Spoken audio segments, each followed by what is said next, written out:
Obéissez à vos conducteurs et ayez pour eux de la déférence, car ils veillent sur vos âmes, comme devant en rendre compte.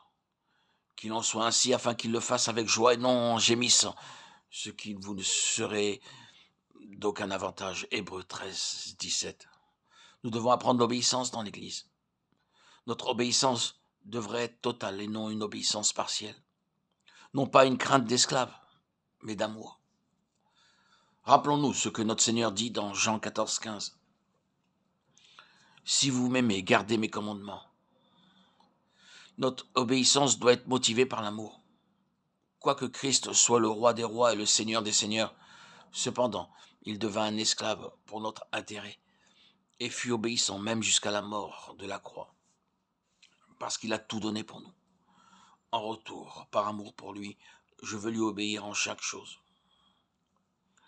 Si nous obéissons dans l'amour, nous surpassons toujours ce que nous pouvons faire sous la loi. Nous ne pouvons apprendre l'obéissance de personne d'autre si ce n'est du Seigneur lui-même. Le premier pas est en devenant frères et sœurs de Dieu. Si nous ne devenons pas ses enfants, nous ne pouvons pas apprendre l'obéissance.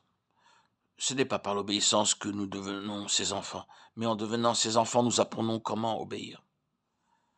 Lorsqu'un pécheur se répand de son péché et croit au Seigneur Jésus-Christ, il se confie totalement à lui. Alors, un miracle se produit en lui.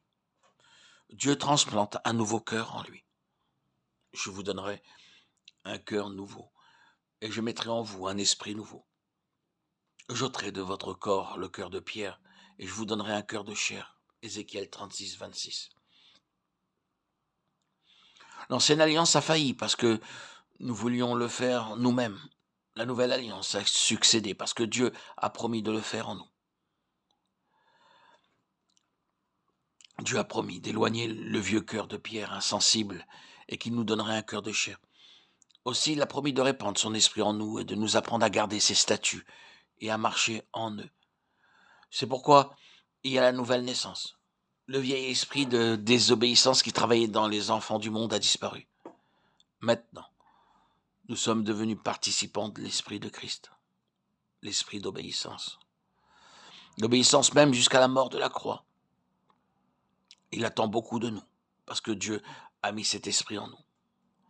Nous ne pouvons pas apprendre l'obéissance à moins que ce miracle ait pris place dans nos vies.